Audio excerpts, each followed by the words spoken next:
Bienvenidos. Es una gran alegría para nosotros comenzar una nueva disertación. En este caso, un tema muy interesante, como es el efecto mariposa en la pandemia, principalmente en la Argentina. Soy Valentín Salandría, ingeniero industrial y docente de la Facultad de Ingeniería en Física 1. En conjunto con otros docentes, personal no docente, graduados y principalmente estudiantes, conformamos ideas. Es para nosotros muy importante fomentar y transmitir todo el conocimiento que la universidad, los docentes y los científicos ponen en desarrollo en beneficio de la sociedad. En este caso, estoy muy contento de poder presentar al doctor Francisco Ibáñez. En especial voy a dar agradecimientos al doctor Mario Jiménez, a Gustavo Martínez y todo su equipo de la Secretaría de Comunicaciones y al rector de nuestra universidad, el doctor ingeniero Oscar Nasisi. Bueno, Francisco, te escuchamos atentamente. Bueno, muchas gracias, buenas tardes a todos. El título de la conferencia es El efecto mariposa de la pandemia en Argentina. Yo estoy trabajando en la Universidad de San Juan, en la Facultad de Ciencias Exactas, doy informática. Y bueno, quiero agradecerle al doctor Mario Jiménez, secretario de Ciencia y Técnica, y al canal SAMA de la Secretaría de Comunicación de la Universidad Nacional de San Juan. Bien, vamos a comenzar entonces. En esta conferencia vamos a hablar del efecto del coronavirus, que va a ser una especie de efecto mariposa y que va a afectar por un lado en la salud, por otro lado en la economía y en el área personal, y vamos a ver esas tres áreas separadas y al final vamos a ver una propuesta que le voy a hacer sobre todo a los chicos estudiantes de la universidad. Bien, vamos a comenzar entonces con el primer tema, que es cómo impacta el coronavirus en la salud, y vamos a comenzar con el primer tema respondiendo a la siguiente pregunta: ¿cómo es la situación de Argentina con respecto a otros países? Bien, si lo comparamos con Italia, vemos que la cantidad de casos para el caso de Argentina es de 72.000 y pico, que ahí lo podemos ver en el gráfico. En cambio, para el caso de Italia es 241.000 y pico, acá lo podemos ver en el gráfico. Si consideramos los fallecidos, en Argentina tenemos 1.000 y pico, mientras que en Italia hay 34.000 y pico. Estos son datos para el viernes pasado. Si vemos esa foto, uno se tentaría a decir que Italia está mucho peor que Argentina. Ahora, lo que hay que considerar es que ahí estamos viendo datos de ese día, es decir, estamos viendo solamente una fotografía, un fotograma de toda la película.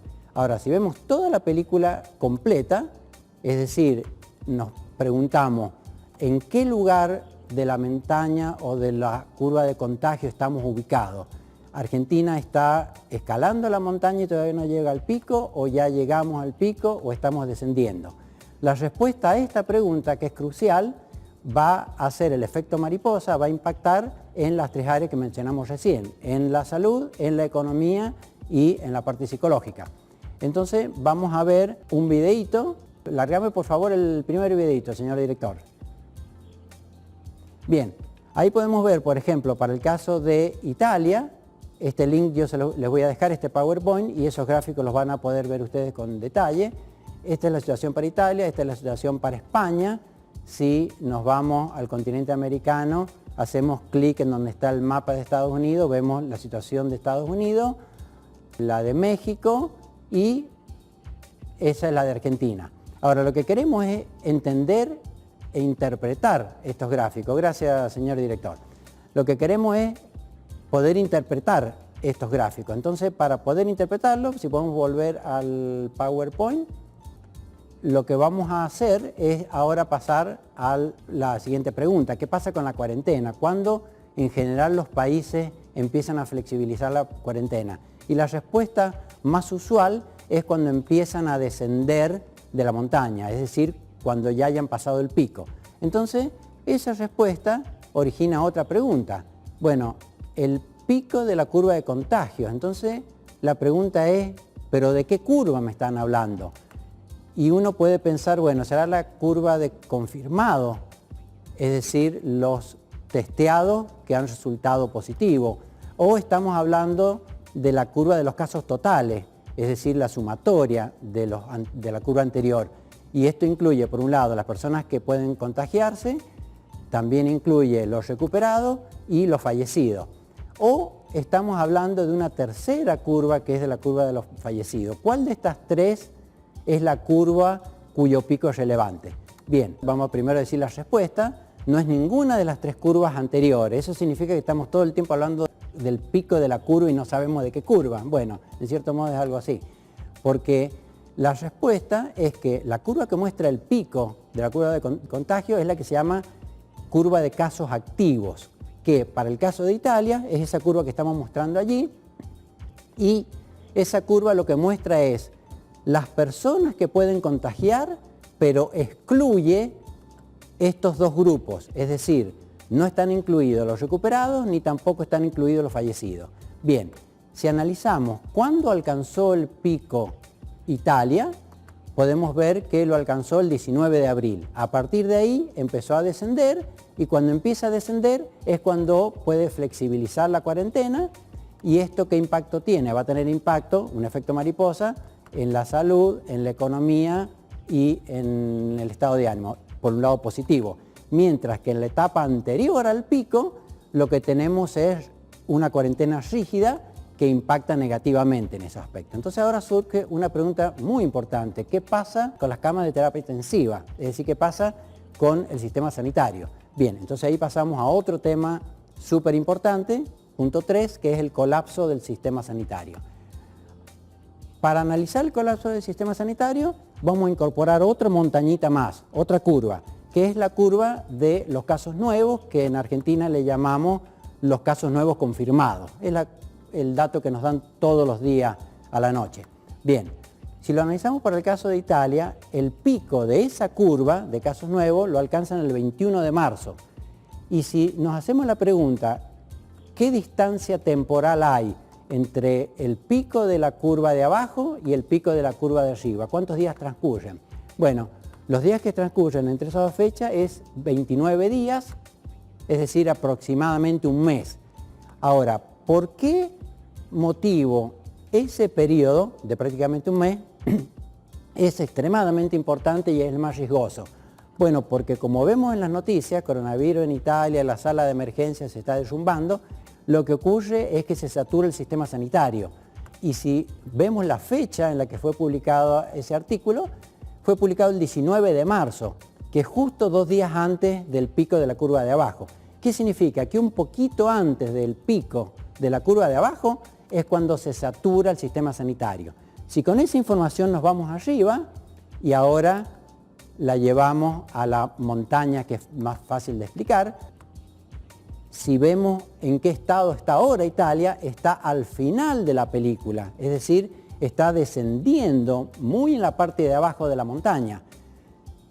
Entonces nos cabe la pregunta obvia, ¿en qué lugar de la montaña está Argentina? Y si vemos cuáles son los casos nuevos, cuál es la curva de los casos nuevos para Argentina, lo que vemos es que ese día que se marca ahí, 2 días atrás, si ese fuera el pico y realmente estamos empezando a descender de la curva de casos nuevos, asumiendo esa hipótesis, entonces, si sucediera lo mismo que en el caso de Italia, que ahora lo vamos a cuestionar en un ratito, significa que nos vamos arriba a la curva que nos interesa, que es la de los casos activos, nos vamos al caso de Argentina y significa que todavía nos falta bastante para llegar al pico. Y por lo tanto nos falta bastante para descender y por lo tanto nos falta bastante para flexibilizar la cuarentena. Obviamente estamos hablando del caso del AMBA y del caso donde hay muchos contagios, no de casos como San Juan o de las provincias que no tienen casos. Bien, ahora, este es el periodo más riesgoso para Italia y surge la pregunta, ¿es el caso más riesgoso para Argentina? Bueno, con las simulaciones con las que yo he estado trabajando, me dicen que va a ser inevitable el colapso del sistema sanitario, ojalá que me equivoque, pero los análisis que yo estoy haciendo me dan todos que va a haber colapso del sistema sanitario. Repito, puede ser que me equivoque. Bien, recién acabamos de asumir que habíamos alcanzado el pico de los casos nuevos y que empezamos a bajar. Ahora, puede ocurrir también de que no hemos alcanzado el pico y todavía va a seguir ascendiendo la curva de los casos nuevos, que con los análisis que yo estoy haciendo y con las simulaciones a mí me da que va a seguir subiendo. Otra vez repito, ojalá me equivoque, pero a mí me dice que sigue subiendo. Si ese es el caso, que la de los casos nuevos sigue subiendo, entonces significa que comparado con Italia estamos más bajo del pico de la montaña de abajo. Y si nos vamos a la de arriba, que es la que importa, la de los casos activos, entonces significa que estamos en un lugar más bajo de la montaña y por lo tanto, si estamos en un lugar más bajo de la montaña, todavía nos queda bastante tiempo hasta que alcancemos el pico y que empecemos a descender. Bien, ¿cuál de las dos situaciones va a ocurrir? Para poder responder esta pregunta, ¿cuál de las dos situaciones va a ocurrir? Tenemos que ir a algo más detallado, que son lo que se llaman modelos matemáticos. Hay que hacer un modelo y después hay que validarlo. Bien, entonces ahora vamos a ver cuál es el modelo matemático que más comúnmente se usa en el mundo. Y ahora, señor director, si me pueden pasar el videíto, el 2 sería, y lo voy comentando mientras va saliendo. Esto está totalmente explicado en varios videos y yo les voy a dejar los links, así que para los que les interese lo van a poder ver con lujo de detalle. Esto usa ecuaciones diferenciales, que es algo que parece muy complicado, sin embargo hay 3 videos donde yo lo explico de una manera tan simplificada como se pueda. Es más, le llamo para jóvenes curiosos de secundario y universidad, porque se puede mostrar bastante fácil. Y ahora volvemos al PowerPoint y lo voy a explicar de una manera extremadamente simplificada, sin el detalle formal. Bien, ese es lo que muestra el modelo para el caso de Italia. Si vemos la curva esa amarilla, que es la curva que interesa, que es la de los casos activos, esta curva que vemos aquí, que eran los que podían contagiar, también le llaman los infectantes. Bien, esa curva la vamos a pintar amarilla para enfatizar que me estoy refiriendo a la curva amarilla, o anaranjada, no sé cómo se ve por ahí. Y hay otra curva que es la de los recuperados y hay otra curva roja que es la de los fallecidos. Bien, ahora vamos a tratar de entender con un poquito más de detalle esas 3 curvas. Acá está toda la película, todos los días. Si tomamos una foto particular, un día particular, vemos que hay una distancia entre la curva de activos y la de recuperados, que para simplificar le vamos a llamar la amarilla y la verde. Entonces hay una distancia entre la amarilla y la verde y el modelo usa una analogía con un tanque de agua donde por un lado entran los que recién se infectan y por otro lado salen los recuperados y los fallecidos. Los recuperados es la curva verde y los fallecidos es la curva roja. Entonces, mientras la amarilla está por encima de la verde, el tanque de agua va subiendo. ¿Por qué motivo va subiendo? Porque están entrando más contagiados que los que salen por abajo. Está entrando más líquido del que sale. Y eso le vamos a llamar etapa 1. Luego alcanza un punto máximo en donde es igual la cantidad de líquido que entra que la cantidad de líquido que sale. Y en ese momento alcanza el máximo nivel ese tanque y a partir de ese punto empieza a descender. Vamos a tomar un punto de ese descenso que es donde se intersectan las dos curvas, que lo vamos a llamar etapa 2, y luego vamos a utilizar una etapa 3, que es donde empiezan a distanciarse las curvas, y en esa etapa 2 y 3, ¿qué es lo que sucede? Lo que sucede es que el agua que sale por abajo es mayor que el agua que entra por arriba. Entonces, ¿qué es lo que sucede? Ese nivel del tanque en esa etapa va bajando y baja hasta un punto en el que le vamos a llamar etapa 4, en el que la mayoría ya son recuperados. Entonces la pregunta es, ¿quiénes están en esa etapa 4? Es decir, bajando de la montaña o al final de la película. Bien, al final de ese caso 4 está por un lado Italia, que es el que estamos tomando como referencia. Por otro lado está Uruguay, que si lo vemos aquí en el gráfico, fíjense que la curva verde está por arriba de la amarilla, con bastante distancia, y en ese grupo también está Alemania, Austria, China, etcétera, y hay varios países que están en ese grupo, ya bajando de la montaña. En el grupo 3 está por un lado Canadá, donde también tiene la verde por encima de la naranja, pero fíjense que a menor distancia, hay menos distancia entre la curva verde y la amarilla. También está Perú, pero con la gravedad de que la amarilla, que es la que interesa, no está bajando, hay una meseta aquí. Bien, ¿Quiénes están en el grupo 2? Es decir, donde se intersectan las dos curvas. Está Paraguay, que es un claro ejemplo donde hay 3 intersecciones. Fíjense que se intersectan en ese punto, se intersectan en ese punto y se intersectan en ese tercer punto. Es decir, acá se muestra claramente que la curva de activo no tiene un único pico, sino que puede tener más de un pico. Cuidado con eso. Es decir, que incluso cuando alcancemos el pico y empecemos a bajar, tampoco estamos seguros de que no va a volver otro pico y otro pico. Bien, ¿quiénes están en el grupo 1? Bueno, ya es el único que queda, así que Argentina va a tener que estar aquí. Bueno, por un lado Paraguay, que tiene la amarilla por encima de la verde, pero por lo menos tiene la ventaja de que la amarilla está en una meseta. En cambio, Colombia, además de tener la amarilla por encima de la verde, lo cual ya es malo, la amarilla está subiendo. Bien, ¿qué es lo que pasa con Argentina y qué es lo que pasa con Bolivia? No solamente están subiendo las dos curvas, sino que hay mayor distancia y eso es más grave.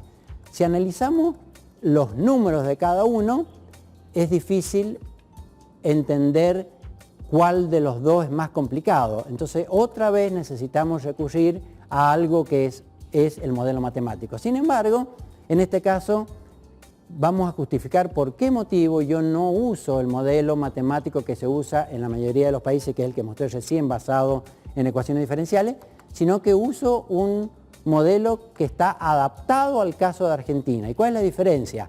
Que en Argentina hay muy pocos testeos, por ejemplo, comparado con Chile, 10 veces menos. Entonces, esa cantidad reducida de testeo hace que los datos están muy sesgados. Entonces, se hacen predicciones en base a pocos datos y sesgados. Por eso el modelo yo lo uso como algo académico para explicar comportamientos, pero no lo uso para modelar. Entonces lo que queremos saber es si esta curva de Argentina va a continuar con esta forma que se ve aquí y el pico lo tenemos más o menos cerca, pronto, o falta bastante para el pico. Otra vez, para responder esta pregunta, ya no se pueden hacer intuiciones como la que he mostrado ahora, sino que tenemos que ir a algo más formal y es el modelo. Si me puedes pasar, por favor, director, el video número 3 y lo voy comentando. Entonces, en esta simulación, bueno, es complicado de entender. Esto otra vez está explicado con mucho detalle en video, que se los voy a dejar, este PowerPoint que estoy mostrando se los voy a dejar, así que ustedes pueden ir a cada uno de los links y lo pueden ver con detalle. Y ahí está explicado las predicciones que yo uso, que no utilizo los casos testeados por el sesgo y que, por ejemplo, ahí predice que va a haber días con más de 100 fallecidos en este mes. Otra vez, ojalá que me equivoque, pero es lo que me da la simulación y se va a poder corroborar en este mes. Bien, entonces esta validación se va a poder hacer en el mes de julio. Lo que podemos hacer es la validación de los días que han transcurrido hacia atrás. Si ven este videíto que fue publicado en YouTube hace 19 días, ahí está el video que también se los voy a dejar, vamos a ver una predicción hecha hace 19 días. Si puedes ir al video número 4, por favor, señor director. Entonces, cuando hablamos de alcanzar el pico, ¿de qué curva estamos hablando? ¿De esta o de esta? Fíjense que son muy diferentes, porque esta tiene toda la pinta de estar subiendo y esta, por ejemplo, uno podría pensar que aquí alcanzó el pico y que acá estamos descendiendo. Bien, esto que está aquí podría llegar a suceder, de que acá alcanzamos el pico y empezamos a descender. Bueno, eso es técnicamente imposible y es lo que voy a explicar con detalle en los próximos videos. Bien, sí, podemos volver entonces al PowerPoint. Ese video fue publicado hace 19 días. No es para nada simple explicar por qué técnicamente es imposible. Está explicado en varios videos. Esta de abajo es la actual, hace 2 días atrás, y yo veía esa ventana temporal. Si vemos qué es lo que sucedió, bueno, claramente acá se corrobora que no bajó en absoluto, sino que todo lo contrario, se disparó y las simulaciones a mí me dicen que este tampoco es un nuevo pico, sino que va a seguir disparándose. y hay que entender el modelo, hay que entender la matemática para ver por qué ocurre. Esta es otra predicción que en esa fecha está subido el video, el 3 de junio, y dice que a partir de esa fecha, el 1 de julio, 17 días en adelante, es decir, si sumo 1 más 17 me da el 18 de junio, deberían haber, según la simulación, aproximadamente en el orden de 27 fallecidos. Esto es lo que menciona el video días atrás, que es ese puntito rojo, y mi ventana temporal hasta ese momento me permitía ver solamente hasta el 3 de junio, yo no podía ver lo que seguía. Y si ven el gráfico, parece difícil que fuera a casi duplicarse la cantidad, porque el último día los fallecidos eran 14 y la simulación me está diciendo que en 17 días van a ser casi 28, casi el doble, van a ser 27. Bueno, ¿por qué va a subir tan rápido? Si ven lo que ocurrió, que si yo no lo veía ese día, ven que sube drásticamente según donde hagamos el ajuste. El resultado de la simulación es bastante preciso. ¿Y cómo puedo saber yo que a partir de ese día que parecía seguir esa tendencia, de golpe se iba a empinar? Bueno, justamente porque la matemática tiene un montón de argumentos para decirme en qué momento es factible que se dispare. Bien, si vemos esta otra predicción que dice, comenzó la tasa de letalidad siendo el 5, después bajó a 4, bueno, el 24 de mayo, que hay varios noticieros que estaban diciendo que era una buena noticia que estaba bajando la tasa de letalidad, porque suena intuitivo. Bueno, yo publico este video donde digo, ¿es una buena noticia? No, cuidado, no es una buena noticia. Lo que está bajando la tasa de letalidad no porque el virus sea menos peligroso, sino porque simplemente estoy aumentando la cantidad de testeo y va a seguir bajando. Luego hago otro video donde ya baja de 4 a 3 el 5 de junio y en ese video del 5 de junio digo, va a seguir bajando a 2.9, a 2.8, etcétera. ¿Y qué es lo que ocurrió al día de hoy? Bueno, en el día de hoy siguió bajando y estamos prácticamente en el 2. Y ahora vuelvo a decir que puede seguir bajando, pero muy poquito, porque ¿qué es lo que va a pasar? Ojalá me equivoque, por quinta o sexta vez lo digo. Lo que va a ocurrir es que va a colapsar el sistema sanitario, entonces a partir de ese punto, cuando colapse, ahí deja de bajar y ahí va a empezar a subir y va a ir exactamente en la dirección contraria, va a empezar a subir otra vez por séptima, octava, novena vez, ojalá que me equivoque. Las simulaciones nunca son categóricas, pero uno tiene que prestarle atención porque puede ser que ocurra si están fundamentadas. Bien, la otra predicción dice, los casos de COVID-19 en Argentina van a aumentar considerablemente. Lo que estoy diciendo es que va a tomar el envión exponencial. Y lo digo de un montón de maneras. Esto está dicho en un video grabado el 12 de junio subido a YouTube. Y lo digo de esa manera, poniendo un palito ahí, diciendo cuidado que cuando llegue este palito se dispara de golpe. Lo que no ha sucedido en estos 70 días puede suceder en solamente 2 semanas y de golpe sin dar aviso crece. Bien, si vemos este otro video, aquí lo estoy diciendo con otra explicación más técnica, menos técnica, el 2 de mayo. Si nos retrotraemos, digo cuidado que va a subir de golpe. Nos retrotraemos a un video que está grabado en abril, lo grabé, que se llama Naturaleza exponencial de la... Bueno, ahí utilizo ya para jardín de infantes, utilizo muñequitos y qué sé yo para mostrar cuidado, o sea que lo estoy diciendo de 10 maneras distintas y en todos los niveles distintos posibles. En abril estoy diciendo cuidado y resulta que acá vemos este programa el 8 de junio, donde aparece Lobos, que no es culpa de Lobo, para mí un excelente conductor, de la persona que le da el libreto, que muestra esta gráfica donde la línea punteada son los infectados mediante la proyección, o sea, eso es lo que les dio la proyección a ellos, mientras que esa punteada, mientras que la otra, que le llaman casos reales, que en realidad le tenían que llamar casos confirmados, porque los reales no se conocen, pero bueno, son los que han dado positivo, fíjense que está más arriba, es decir, no lograron proyectar un cambio exponencial. ¿Por qué motivo? Porque la proyección está basada en los casos confirmados, los cuales están basados en los testeos, y como explicamos antes, son muy bajos los testeos y por eso esos datos son pocos y sesgados. Y si vemos no la de Argentina, sino la de Buenos Aires, fíjense cómo crece exponencialmente. Bueno, Esa curva que está ahí es la que yo publico en un video el 2 de mayo diciendo cuidado que se va a disparar, y el 19 de mayo le sorprende a todo el mundo que la curva se dispara. Hace rato que lo estoy diciendo de 1000 maneras distintas. Bien, con esto terminaríamos el bloque de la parte de salud. Ahora entramos en el segundo bloque, que es el efecto mariposa o el impacto, pero no en la salud, sino en la economía. ¿Cómo vamos de tiempo? ¿Cuánto llevamos? ¿Media hora? Bien, perfecto. Entonces, vamos a la parte de la economía. Estoy un poquito atrasado, pero bueno, vamos a acelerar un poquito porque me interesa mucho llegar a la parte final, me parece la más relevante. En cuanto al impacto en la economía, ese video que dice crisis económica en Argentina, ¿va a ser peor que las anteriores? Bueno, ahí ven una flecha más grande que una casa diciendo que sí.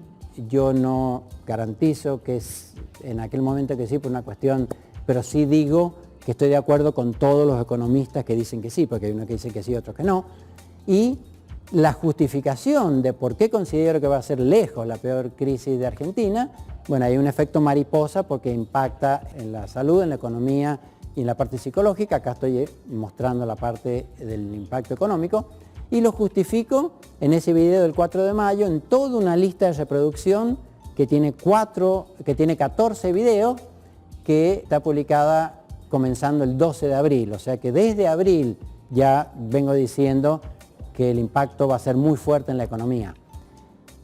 Y si ven este programa que salió en YouTube el 29, o sea, recientemente, hace 2 días, el sábado, muestra que la economía cae el 26.4% en un mes, que es mayor que lo que cayó durante los 4 años de la recesión del 2001. Bueno, esto llama mucho la atención, pero en realidad yo creo que habían suficientes argumentos como para haberlo previsto muchísimo antes. Este habla un poco de la inflación, pero como esto lo tengo en varios videos de distintos niveles, en 4 niveles distintos, está explicado, lo voy a pasar, simplemente al que le interese el tema de la inflación, les paso los links de los videos y lo pueden ver con mucho más detalle. Vamos a ir a esta que sí me interesa mucho mostrarlo porque me parece muy interesante.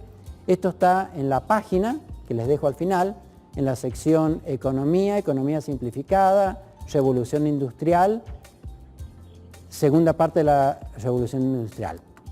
Si ven este gráfico que está arriba, este gráfico de arriba muestra la evolución del Producto Bruto Interno, de la actividad de la economía, mientras que el de abajo, el de la esperanza de vida.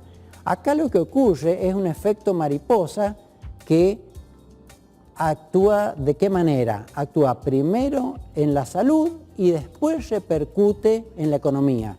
Uno se pregunta por qué en la revolución industrial tan bruscamente se acelera la actividad económica. ¿Qué significa? ¿Que todos los genios aparecieron súbitamente en esa época? ¿Quiere decir que en 2000 años para atrás no hubo ningún genio? Bueno, la respuesta es que hubo varios. Lo que resultó es que antes, en este periodo de 2000 años atrás, la esperanza de vida promedio era alrededor de 30 años. Entonces, todos los genios, cuando ya estaban a punto de inventar algo maravilloso, fallecían y por eso no podían expresar su genialidad. Hasta que Edward Jenner, que debería ser mucho más conocido porque dicen que es probablemente el científico que más vida ha salvado en la historia, es el que encuentra la vacuna para el smallpox, para la viruela. Entonces, cuando aparece esa vacuna, la cantidad de vidas que salva es tan gigantesca que de golpe, como se puede ver en este gráfico de abajo, la esperanza de vida pasa de 30 años de promedio a 40, 50, 60 y rozando los 70. Entonces, los genios pueden producir trabajo y es esa la razón que explica por qué motivo de golpe cambia tanto la tecnología, y esa tecnología es la base de la revolución industrial y esa es la base del crecimiento repentino y súper rápido del crecimiento del Producto Bruto Interno. Ahora, lo que está sucediendo es una especie de efecto mariposa, pero que va en la dirección contraria. Es decir, aumenta la cantidad de fallecidos, se contrae la economía y estamos yendo exactamente en la dirección contraria. Por supuesto que no vamos a llegar a ese punto de abajo ni a los 30 años, pero claramente estamos yendo en la dirección contraria.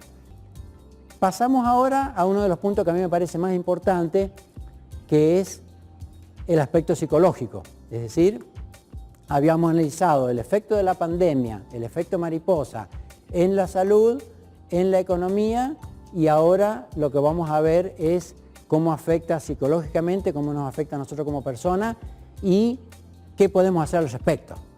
Bien, lo que más nos causa este problema es obviamente estrés. Entonces vamos a dividir la charla en dos partes. Primero, una explicación muy simplificada de cuál es la explicación del estrés desde el punto de vista fisiológico y luego posibilidades de cómo poder superarlo. Si me pueden pasar, por favor, señor director, el último videíto. Hola a todos, en este video vamos a ver estrés, una explicación simplificada. Asumamos un primer escenario en donde un mono ve que detrás de un arbusto sale un enorme tigre, entonces inmediatamente se activa un botón de pánico y le envía un mensaje al hipotálamo, que a su vez el hipotálamo le envía una hormona a la glándula pituitaria le envía a su vez una hormona a la glándula adrenal y esta glándula adrenal segrega cortisol que genera estrés. Uno puede medir el cortisol en sangre, en saliva o en orina y esto da una medida aproximada del estrés. Este es un estrés, sin embargo, positivo porque en fracciones de segundo se generan todas las condiciones, todos los factores para que el mono pueda rápidamente escapar y, si tiene suerte, salvarse del tigre. Ahora asumamos un segundo escenario en donde el mono ve otro arbusto, pero sin embargo no hay ningún tigre. Y no obstante, el mono recuerda lo que le pasó y se desencadena un proceso muy similar y esto genera estrés, esta vez negativo, porque fue innecesario porque no había ningún tigre. ¿Qué es lo que ocurre en el ser humano? Asumamos un primer escenario en donde mi novia no llega y lo que ocurría es que estaba con otro chico, por eso no llegaba. En Argentina tenemos el dicho nadie se muere mocho y me empiezan a crecer los cuernos, siento angustia, siento depresión y se activa un proceso similar al caso del mono. El hipotálamo envía un mensaje a la glándula pituitaria segrega hormona y se la envía a la glándula adrenal y se llama adrenal porque además de segregar cortisol, segrega adrenalina y estos dos compuestos generan estrés. También se llama glándula suprarrenal porque está arriba de los riñones. Bien, ahora asumamos un segundo caso, similar al caso del mono, y otra novia que tengo ahora no llega, y entonces recuerdo lo que me pasó antes y digo otra vez los cuernos, otra vez la guampa, se vuelve a desatar este ciclo nuevamente, vuelvo a tener estrés y lo que resultaba era que mi novia había perdido la cartera con las llaves del auto, con el celular, por eso no me podía llamar y en realidad estaba muy preocupada pensando que yo la estaba esperando. Entonces, innecesariamente, igual que el mono, creamos este estrés negativo. Eso puede ocurrir porque me olvido las llaves, porque me olvido el celular, porque tengo un examen, porque tengo una discusión. Es muchísimo más larga comparada con los animales esta lista y esto es lo que nos genera el estrés. ¿Podemos solucionarlo? Bueno, esto es lo que vamos a ver en el próximo video. Bien, ahora sí me han retado porque tengo que apuntar a esta cámara, así que ahora voy a hablar a esa cámara. Bien, vamos a continuar entonces con el PowerPoint, con el último tema, que es qué posibilidades hay de solucionar el estrés. Esencialmente lo que ocurre es que cuando nos sucede algo, yo recurro a la memoria. Si me han puesto los cuernos, me basta con solamente ver una foto de un carnero, de lo que sea, para que se me activen una zona de las neuronas donde están almacenados el recuerdo de los cuernos, entonces me aparece en esa zona y esto genera todo un ciclo donde hay un arbusto y detrás del arbusto en realidad no hay ningún tigre porque ya me ocurrió hace 1 año, 2 años, sin embargo los budistas le llaman ruminant mind, que vuelve otra vez a masticar el mismo problema y pasamos de las emociones, de los pensamientos negativos a las emociones.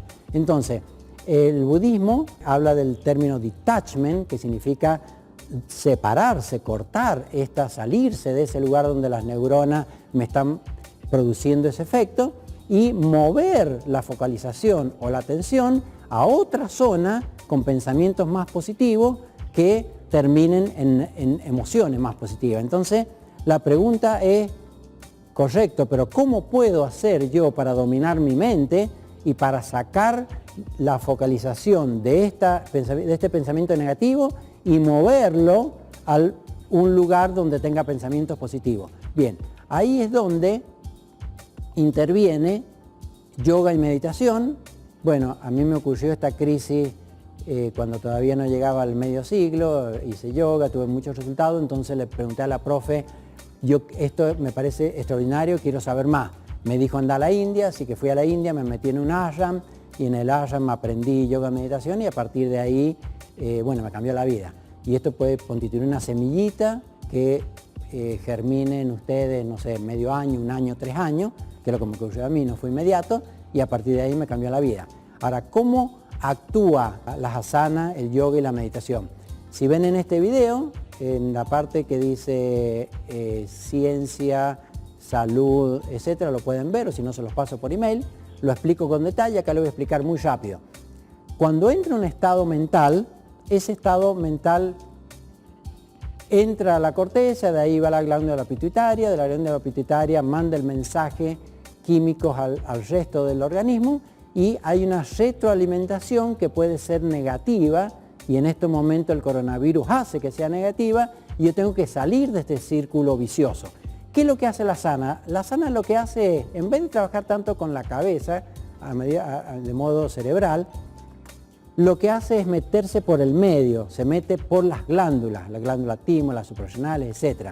Y lo que hacemos es asanas diseñadas para una glándula particular. Entonces, por ejemplo, cuando hago esa asana que se ve ahí, yo la hago todos los días desde que volví de la India, lo que produce es que estimula, en ese caso la glándula pineal, eso secreta melatonina que activa el estado meditativo y por lo tanto me relaja y me facilita la meditación y me facilita la posibilidad de moverme de la zona negativa a la zona positiva.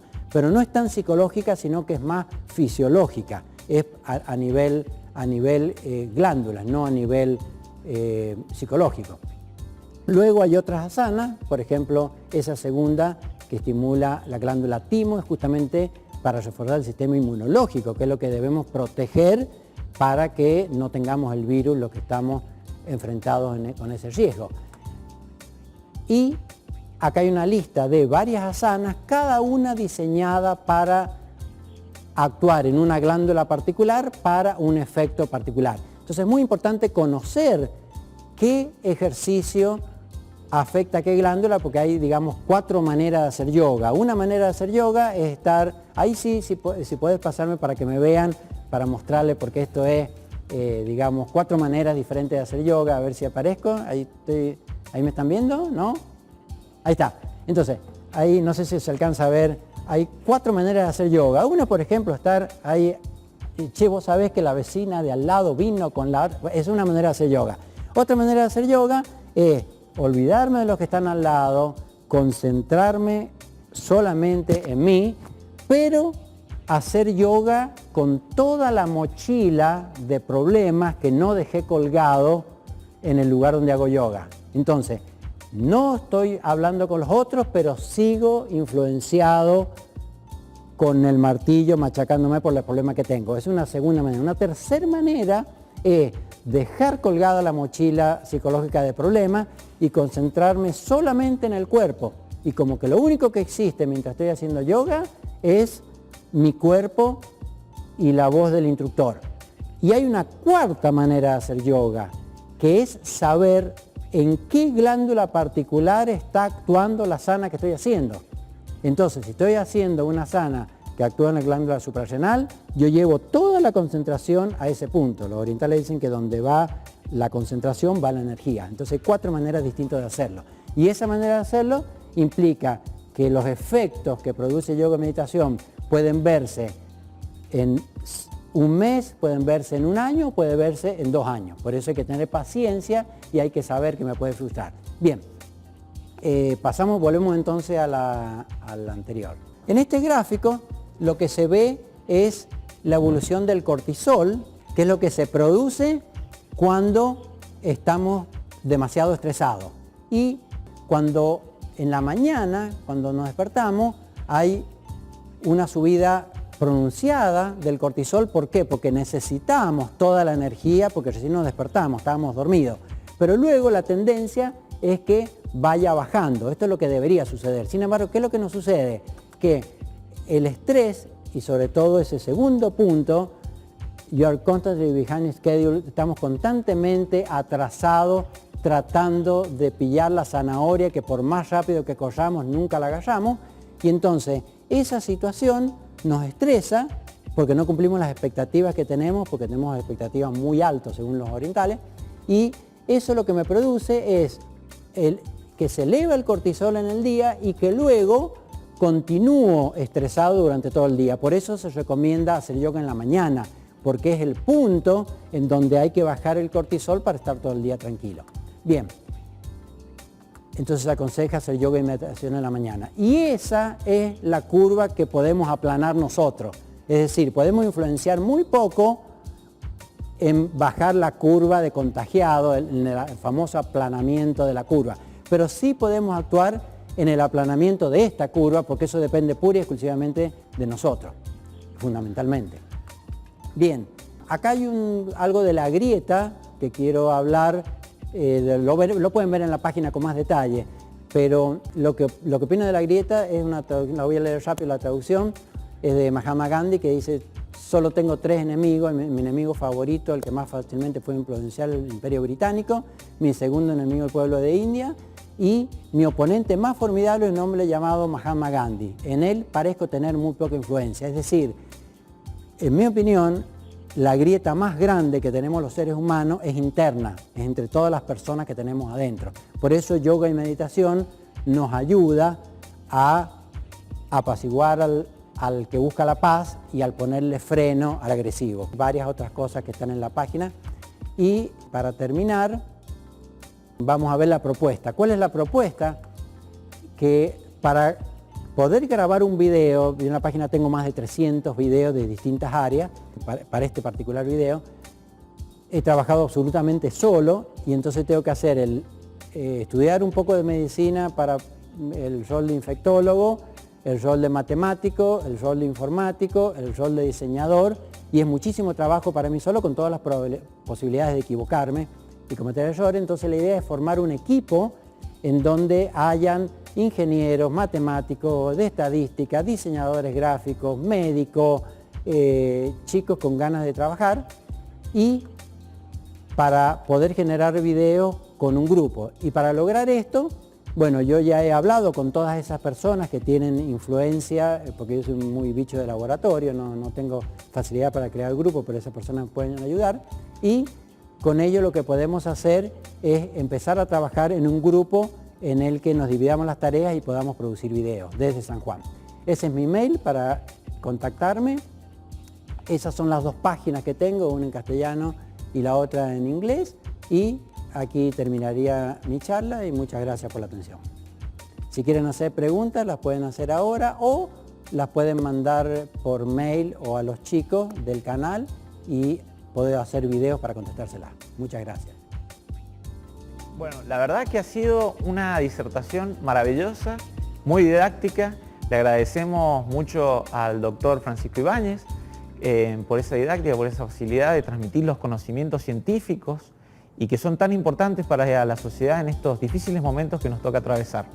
Les queremos comentar también que el doctor ya dejó su correo electrónico para que ustedes puedan enviar las dudas que tengan. Y asimismo a todos los inscriptos que se han podido inscribir por medio de los formularios que hemos enviado, se les enviaría el material didáctico, como así también la correspondiente certificación por parte del rectorado. A todos y todas, muchas gracias por acompañarnos. La Secretaría de Posgrado y Relaciones Internacionales informa que se abre la inscripción a la Movilidad Estudiantil Virtual, segundo semestre 2020, dentro del programa de intercambio académico latinoamericano PILACOL-PILAMEX.